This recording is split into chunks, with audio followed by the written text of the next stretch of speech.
उत्तराखंड में कौन पूजे जाते हैं निरंकार देवता के रूप में? उत्तराखंड में निरंकार देवता की मान्यता और प्राप्ति। सारांश। उत्तराखंड में निरंकार देवता की मान्यता एवं उपासक। पुरातन युग से भगवान निरंकार को उत्तराखंडी देवताओं में श्रेष्ठ माना जाता है। वह सबसे उच्च स्थान और भगवान शंकर की उपाधि दी जाती है। निरंकार की पूजा को सबसे श्रेष्ठ माना जाता है। निरंकार देवता की पूजा खुशहाली और मनवांछित फल पाने में सहायक होती है। पुराने जमाने से ही पारिवारिक समूह के सबसे बड़े भाई के घर में भगवान निरंकार के स्थान ठाव को बनाया जाता है। भगवान निरंकार की प्राप्ति। पौराणिक काल से ही जब जब किसी भक्त या प्रकृति के संचालन में कोई संकट आया तो भगवान अपने भक्तों को संकट से बचाने के लिए किसी न किसी रूप में अवतार लेते आए हैं। इसी क्रम में मैं आपको एक सत्य कथा से अवगत करा रहा हूँ। आधी रात को साधु बाबा के दर्शन। बहुत पुराने समय की बात है, जबकि उत्तराखंड में दूर दूर तक आवागमन की सुविधा नहीं थी। उस समय दो भक्त जिनका नाम गुवा और गुंदरू था, अपने किसी काम को पूरा करके अपने गांव कंडुली में वापस आ रहे थे। गुवा व गुंदरू दोनों भाई जागरी का काम करते थे। चलते चलते उनको तिमलिखाल के पास ही चौखाल नामक स्थान पर ही अंधेरा हो गया था और बहुत तेज आंधी व तूफान के साथ ही चारों तरफ घुप्प अंधेरा छा गया था। चौखाल से उनका गांव अभी 2-3 किलोमीटर और आगे था। ऐसे में वहां से आगे जाना खतरे से खाली नहीं था। कुछ देर सोचकर उन दोनों भाइयों ने उसी जगह एक बड़े से बांज के पेड़, जिस पेड़ की कुछ ज्यादा ही मोटे तने में काफी बड़ा खोखला सा स्थान था, तो उन दोनों ने उसी पेड़ के बड़े से खोखल में रात बिताने का निश्चय कर दिया।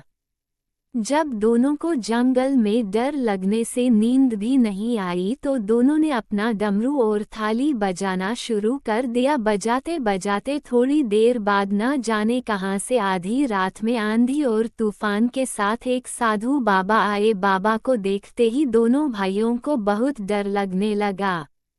साधु बाबा के दर्शन के बाद की घटना। जैसे ही साधु बाबा को उनके डर का एहसास हुआ, बाबा ने तुरंत उनके पास जाकर उनको समझाया व उनके सिर पर प्यार से हाथ फेरा तो बाबा के हाथ फेरते ही दोनों भाइयों का डर छूमंतर हो गया। और कुछ देर बाबा ने उनसे कहा कि तुम डमरू थाली बहुत अच्छी बजाते हो और देवताओं की गाथा भी बहुत अच्छी तरह गा लेते हो। ऐसा करो कि तुम डमरू थाली बजाते रहो और मुझे नचाओ और खूब नचाते रहो। जब साधु बाबा नाचते नाचते बहुत प्रसन्न हो गए तो बाबा ने उन दोनों भाइयों से कहा कि अब तुम कुछ भी मनचाहा वरदान मांग सकते हो।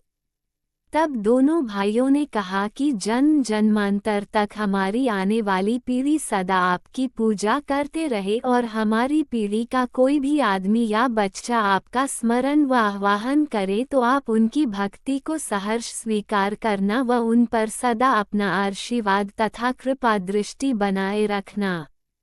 बाबा ने उनको तथास्तु कहा और अंत में जाते जाते उनसे कहा कि आज से तीसरे दिन बुधवार की रात्रि को अपने घर को लीप थाप करके स्वच्छ व गौमूत्र छिड़क कर शुद्ध कर देना।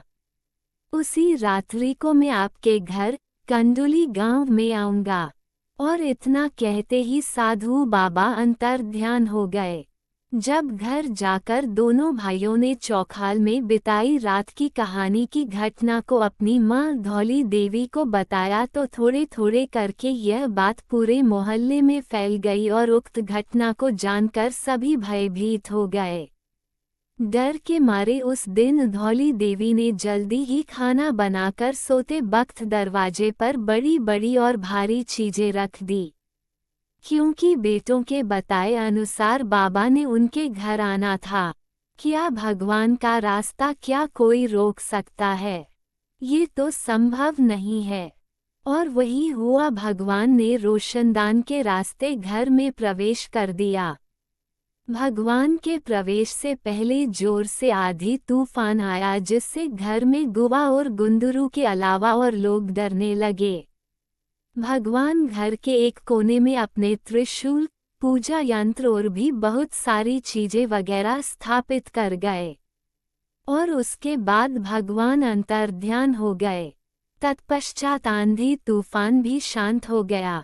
अघोरी साधु बाबा के रूप में आए थे भगवान निरंकार।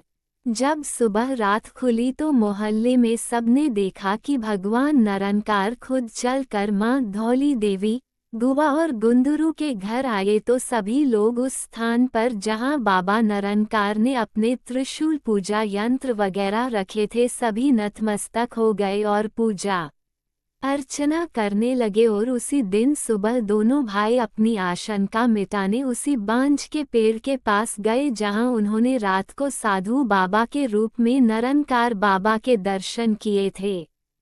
उस स्थान पर जाकर उन्हें अलौकिक शक्ति का आभास हुआ। उनके मन में एक विशेष अनुभूति का संचार होने लगा व उनका शरीर जोर जोर से कांपने लगा। उनकी आंखें बंद होने लगी। उस समय उनकी आंखों में एक दिव्य ज्योति और त्रिशूल दिखने लगे। जब उस स्थान पर ऐसी घटना हुई तो उन्होंने पूजा अर्चना की, तब उन्हें पूर्ण रूपेण एहसास हुआ। तब उस अलौकिक शक्ति ने बताया कि वो कोई और नहीं, स्वयं भगवान शंकर के अंश बाबा निरंकार रूप है, जो कि वर्तमान में भी उसी तरह पूज्य और प्रसिद्ध है। उन्होंने उस जगह पर हर्षोल्लास के साथ निर्भय होकर बाबा का गुणगान करते हुए जयकारे लगाने लगे तथा तभी से वे बाबा निरंकार के अनन्य भक्त बन गए। उन्होंने निरंकार अपना परम आराध्य कुल देवता मानने लगे तथा उस स्थान पर एक मंदिर बनाने हेतु भूमि पूजन करके घर आ गए, और तभी से सभी लोग गुवा और गुंदरू को बाबा निरंकार का परम भक्त मानते हैं। जब कभी भी कहीं भी बाबा निरंकार की विशाल पूजा होती है, वहां गुवा गुंदरू को अवश्य ही बुलाया जाता था और उनके आवाहन से भगवान निरंकार प्रसन्न हो जाते थे तथा सभी भक्तों को अपनी छत्र छाया में रखने का वरदान, खुशहाली का आशीर्वाद देते थे। गुवा गुंदरू का संक्षिप्त जीवन परिचय। गुवा और गुंदरू के पिताजी का नाम मूर्ति गुड़ियाल तथा माताजी का नाम धौली देवी था। मूर्ति गुड़ियाल और धौली देवी की जन्मस्थली कुर्मांचल थी, जो आज कुमाऊं के नाम से जाना जाता है। उनकी जीवनी कुछ इस प्रकार थी। कुमाऊं में मूर्ति गुड़ियाल नाम का एक किशोर था। उस समय वो लगभग 20-21 वर्ष का था। उस समय उनका मिलना जुलना धौली देवी से हो गया था। दोनों को एक दूसरे के प्रति अथाह प्रेम हो गया। इस तरह ज्यों-ज्यों दिन बीतते गए, उनका एक दूसरे के प्रति प्रेम बढ़ता ही चला गया। मूर्ति गुड़ियाल और धौली देवी दोनों अलग जाति संप्रदायों के थे, लेकिन कहते हैं कि प्रेम अंधा वाय होता है, और प्रेम के इसी अंधेपन में दोनों ने घर से भागकर गंधर्व विवाह कर लिया। विवाह के बाद दोनों ने अपना पैतृक घर कंडोली गांव कुमाऊं से छोड़कर पौड़ी गढ़वाल में पोखड़ा ब्लॉक के सुंदरखाल गांव के समीप पित्रोरीधार नामक जगह में आकर बसाया। धीरे धीरे समय बीतता गया और मूर्ति गुड़ियाल और धौली देवी के 2 पुत्र गुवा और गुंदरू हुए। जब परिवार बढ़ने लगा तो आजीविका के साधन जुटाना मुश्किल होने लगे। तब भरण पोषण की किल्लत से परेशान होकर मूर्ति गुड़ियाल और धौली देवी अपने दोनों पुत्रों के साथ सुंदरखाल से वापस कंडोली गांव में आ गए। कंडोली में उनको आसरा मिल गया और वे कंडोली में ही मेहनत मजदूरी करके अपना समय बिताने लगे। आय के साधन मिल जाने से उन्होंने धीरे धीरे करके अपना घर मिट्टी और पत्थरों से बना दिया। उनके पास अपना घर न होने कारण उनको किसी ने आसरा दे रखा था।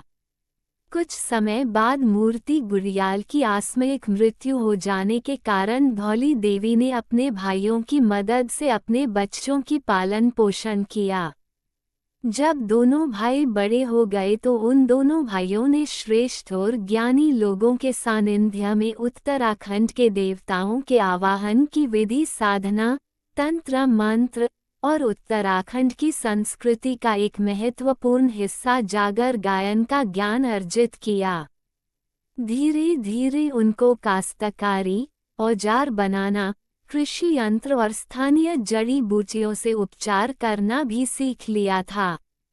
जड़ी बूटियों से उपचार के अलावा तंत्र मंत्र और आध्यात्मिक उपचार भी करने लग गए।